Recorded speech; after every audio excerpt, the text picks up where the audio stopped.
محترم سامعین حاضرین، السلام علیکم ورحمۃ اللہ تعالی وبرکاتہ۔ سبھی حضرات قریب قریب آ کر بیٹھ جائیں اور آقا کریم صلی اللہ تعالی علیہ وسلم کی بارگاہ میں درود پاک کے نذرانہ عقیدت پیش کریں۔ پڑھیں اللہم صلی علی سیدنا مولانا محمد المعد الجود والکرم وآلہ وبارک وسلم، صلی علیہ وسلم وسلام علیہ یا رسول اللہ صلی اللہ تعالی علیہ وسلم۔ حضرات محترم، قرآن مجید سورۃ البقرہ آیت نمبر 54 تک گفتگو ہو چکی تھی۔ آیت نمبر 55 میں اللہ تبارک و تعالیٰ ارشاد فرماتا ہے، بلکہ آیت نمبر 55 میں ارشاد فرماتا ہے، وَإِذْ قُلْتُمْ يَا مُوسَىٰ لَن نُؤْمِنَ لَكَ حَتَّىٰ نَرَى اللَّهَ جَهْرَةً فَأَخَذَتْكُمُ الصَّاعِقَةُ وَأَنْتُمْ تَنظُرُونَ ثُمَّ بَعَثْنَاكُم مِّن بَعْدِ مَوْتِكُمْ لَعَلَّكُمْ تَشْكُرُونَ۔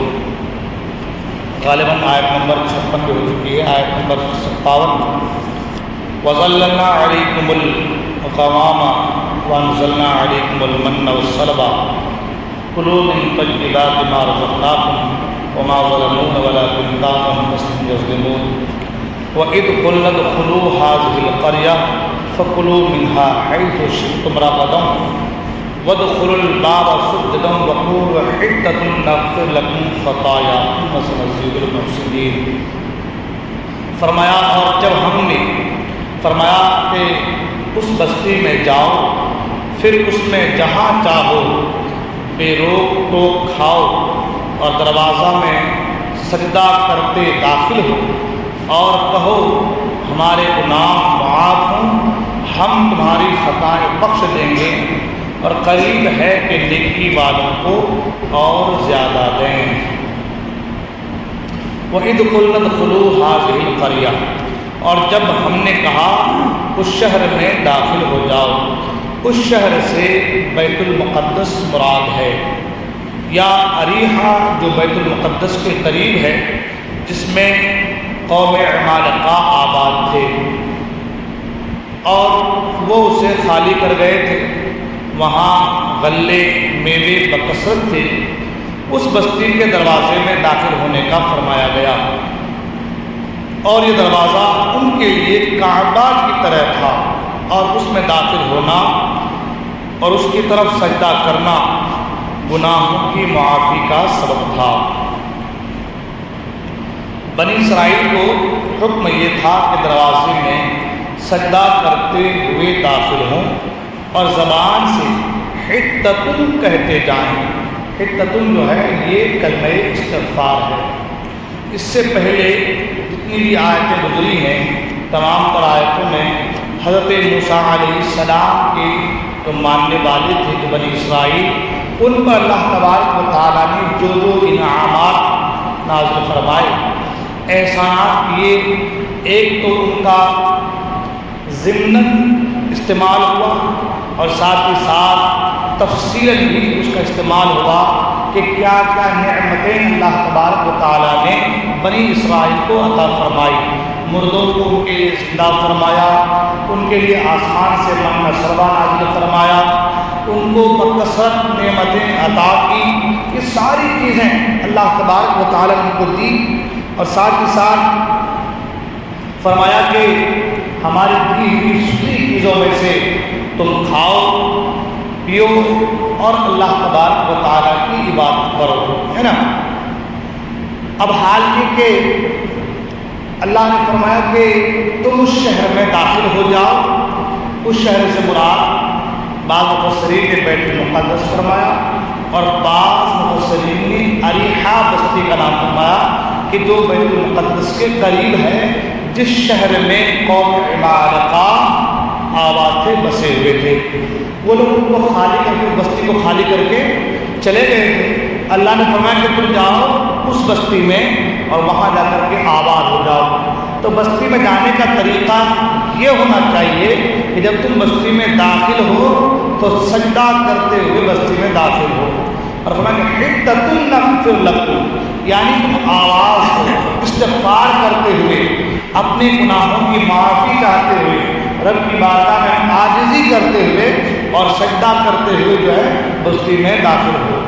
انہوں نے کیا کیا کہ ان دونوں حکموں کی مخالفت کر دی بنی اسرائیل نے۔ ابھی جتنی بھی چیزیں اس سے پہلے گزری ہیں آپ نے سنا ہے کہ جس چیز کا بھی اللہ نے حکم دیا ان میں سے کچھ چیزوں کو انکار کر جاتے، ان کو مانتے نہیں تھے، ان پر پھر اللہ تبارک و تعالیٰ جو عذاب نازل فرماتا، پھر وہ اللہ کی بارگاہ میں روتے، اللہ تبارک و تعالیٰ اپنے نبی کی دعا کے توفیل ان سے عذاب کو دور فرما دیتا، پھر انہیں کسی چیز کا حکم دیتا، پھر اس کی مخالفت کرتے۔ اللہ نے اس آیت مبارکہ کے تحت بنی اسرائیل کو دو چیزوں کا حکم دیا کہ اس بستی میں جاؤ، اور جب جانا تو بستی کے اندر سجدہ کرتے ہوئے اس کے بعد بستی میں داخل ہونا، اور دوسری چیز کہ جب تم اس میں داخل ہونا بستی میں تو تم استغفار کرنا، حتۃ نغفر لکم، کہ تم استغفار کرتے ہوئے جانا۔ تو انہوں نے کیا کیا؟ انہوں نے دونوں حکموں کی مخالفت کی اور سجدہ کرتے ہوئے داخل ہونے کے بجائے سرینوں کے بل گھسیٹتے ہوئے داخل ہوئے۔ اللہ نے کہا سجدہ کرتے ہوئے بستی میں داخل ہونا، مگر وہ سجدہ نہیں کیے، وہ سرینوں کے بل جو ہے گھسیٹتے ہوئے وہ بستی میں داخل ہوئے۔ یعنی نافرمانی اس درجے کی تھی، اس حد کی تھی کہ اللہ کی بنا، مگر اللہ تبارک و تعالیٰ اپنے نبی کے طفیل نبی کے وسیلے سے ان پر کرم فرما لیتا، وہ دعا کرتے، جیسا کہ اس سے پہلی آیت میں گزرا کہ اللہ نے فرمایا کہ انہوں نے بچڑے کی پوجا کی تو اس کی سزا یہ ہے کہ یہ اپنی ہی بھائی کو یا اپنی ہی رشتہ دار کو قتل کریں گے۔ تو ایک دن میں 70,000 قتل کر دیا گیا، ایک دن میں ایک نے 70,000، یعنی ایک دن میں بنی اسرائیل کے 70,000 کو قتل کر دیے گئے۔ موسیٰ علیہ السلام مولا اس طریقے سے سارے کٹ جائیں گے، سارے ختم ہو جائیں گے۔ اللہ نے دعا قبول فرما لی، اللہ نے دعا قبول فرما لی، اور پھر کیا ہوا؟ اللہ نے ان پر انعام فرمایا۔ انعام کیا کیا؟ جتنے قتل ہوئے ان کو شہیدوں کا ثواب عطا فرمایا، ان کو شہید قرار دے دیا۔ جو قتل کرنے والے تھے ان کو جنتی بنا دیا، اور جو قتل ہوئے شہید ہوئے اللہ نے ان کو جنتی ٹھہرا دیا۔ یعنی اللہ نے ایک نبی کے طفیل ان پر یہ احسان کر دیا، تو بار بار ان پر احسان ہوگا، بار بار یہ نافرمانی کرتے، بار بار احسان ہوگا، اللہ انعام نازل فرماتا، بار بار یہ نافرمانی کرتے۔ اب اللہ نے کہا تم بستی میں جاؤ، اب تم اس بستی میں جاؤ، امن کے ساتھ رہو، ہماری دی ہوئی سدری چیزیں کھاؤ۔ کس طرح جانا؟ دو حکم دیا، سجدہ کرتے ہوئے جانا، استغفار کرتے ہوئے جانا، حتۃ نغفر لکم وادخلوا الباب، جب دروازے میں داخل ہونا سجدا، سجدہ کرتے ہوئے، وقولوا، اور کہنا حتۃ نغفر لکم، اللہ کی بارگاہ میں استغفار کرنا، اس طریقے سے جانا۔ تو یہ کیا ہوگا؟ یہ تمہاری غلطی کا، خطا کا مطلب یہ کفارہ ہو جائے گا، ہے نا، اللہ تمہارے خطا کو معاف فرما دے گا۔ مگر انہوں نے کیا کیا؟ سجدہ کرنے کے بجائے اس طریقے سے گئے، سرینوں کے بل گھسیٹتے ہوئے داخل ہوئے، اور توبہ و استغفار کا کلمہ پڑھنے کے بجائے مذاق کے طور پر حبۃ فی شعرۃ کہنے لگے، جس کا معنی تھا بال میں دانہ، جس کا معنی تھا اللہ کا حتۃ نغفر لکم، کہ تم استغفار کرتے ہوئے جانا، حتۃ کہتے جانا، مگر انہوں نے کیا کہا؟ حبۃ فی شعرۃ، یعنی اس کا معنی تھا بال میں دانہ۔ اس مذاق اور نافرمانی کی سزا میں ان پر طاعون کی بیماری مسلط کر دی گئی، ان پر کیا ہو گیا؟ طاعون مسلط کیا گیا، جس سے ہزاروں اسرائیلی وہ ہلاک ہو گئے۔ تو اس آیت مبارکہ میں یہ پتہ چلا کہ قوم جب نافرمانی کرتی ہے تو اللہ تبارک و تعالیٰ عذاب نازل فرماتا ہے۔ تو نافرمانی جو بھی کرے گا اسے سزائیں ضرور ملے گی۔ اللہ نے کہا نماز پڑھو، بندہ نافرمانی کرے گا سزا ضرور ملے گی۔ اللہ نے فرمایا زکوٰۃ دو، نافرمانی کرے گا سزا ضرور ملے گی۔ اللہ نے جن جن چیزوں کا حکم دیا ہے بندہ ان چیزوں سے اپنے آپ کو علیحدہ کرے گا، علیحدگی اختیار کرے گا، نافرمانی کرے گا، سزا ضرور ملے گی۔ ابھی حال یہ ہے کہ ابھی ہم کو اور آپ کو سزا کے بارے میں معلوم نہیں ہوتا. ہم یہ سوچتے ہیں زندگی تو کٹ رہی ہے، ہم یہ سوچتے ہیں کہ زندگی تو کٹ رہی ہے اپنی، ہمیں کہاں کون سی سزا اور ہمیں کون سی سزا مل رہی ہے، ہمیں کوئی سزا مل رہی ہے، کوئی سزا تو مل رہی ہے. تو ابھی دیکھیے ابھی ہماری سزا ہے جو ظاہری طور پر آخرت کو چھوڑ دیجیے، جو ظاہری طور پر ہماری دنیا کے دکھنے میں آ رہی ہے. آج کے دور میں رشتے کا منقطع ہو جانا یہ ہمارے لیے عذاب ہے، یہ ہمارے لیے کیا ہے؟ عذاب ہے. وہ بھائی جو ایک ماں کے شکم سے دنیا میں آئے ہیں وہ بھائی آج ہمارا اپنا نہیں ہے، وہ بھائی آج ہمارا اپنا، بھائی بھائی کا دشمن ہے.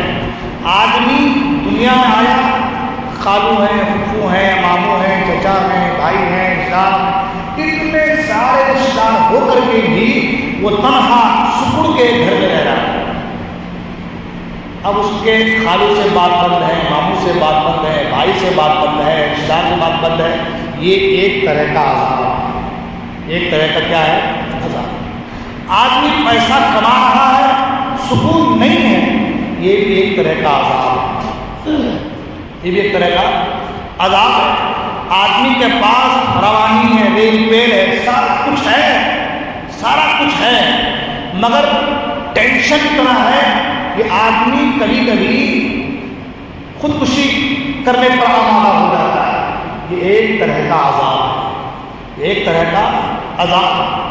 گھر میں فساد، باہر فساد، گھر کے اندر بے چینی، باہر بے چینی، انسان سکون کی تلاش کے لیے جنگلوں میں بھٹک رہا ہے، جنگلوں میں بھٹک رہا ہے. یہ ایک طرح کا عذاب ہے، ایک طرح کا. ٹائم میں برکت نہیں ہے، یہ ایک طرح کا عذاب ہے. رزق میں برکت نہیں ہے، یہ ایک طرح کا عذاب ہے. آپس میں اتحاد نہیں ہے، یہ ایک طرح کا عذاب ہے. ایک دوسرے پر ظلم ہو رہا ہے، یہ ایک طرح کا عذاب ہے. ہمارے کاروبار بڑھ نہیں رہے ہیں، کاروبار میں فراوانی نہیں ہے، یہ ایک طرح کا عذاب ہے. اور سب سے بڑی چیز کہ ہم اور آپ ذکر الہی سے غافل ہو جا رہے ہیں، یہ سب سے بڑا عذاب ہے. یوں سمجھتے ہیں یہ سب سے بڑا عذاب ہے کہ بندہ ذکر الہی سے غافل ہو جاتا ہے. اور جو ذکر الہی سے غافل ہو جاتا ہے، حضور نے فرمایا کہ جس گھر میں قرآن پڑھا جائے وہ گھر آباد ہے، اور جس گھر میں قرآن پڑھا نہ جائے حضور فرماتے ہیں اس گھر کی مثال قبرستان کی مثال ہے.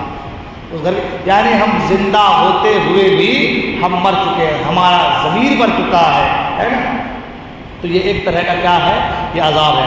یہ جو ہمیں دکھ رہا ہے یہ چیزیں ہیں. اور آخرت کا عذاب تو دردناک عذاب ہے. عذاب العلیم کہا ہے قرآن مجید میں، عذاب المہین کہا ہے قرآن مجید میں، عذاب الشدید کہا ہے قرآن مجید میں. یہ آخرت کا عذاب ہے، وہ دردناک جملہ کہا ہے، لیکن وہ کتنا دردناک ہوگا وہ خدا بہتر جاننے والا ہے، وہ خدا بہتر جاننے والا ہے.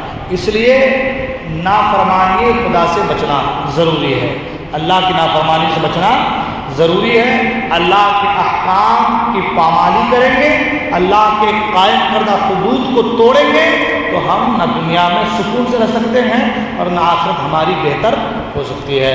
اللہ تعالیٰ ہم تمام کو کہیں گے سنت عمل کرنے کی توفیق عطا فرمائے، ہمارے گناہوں کو معاف فرمائے.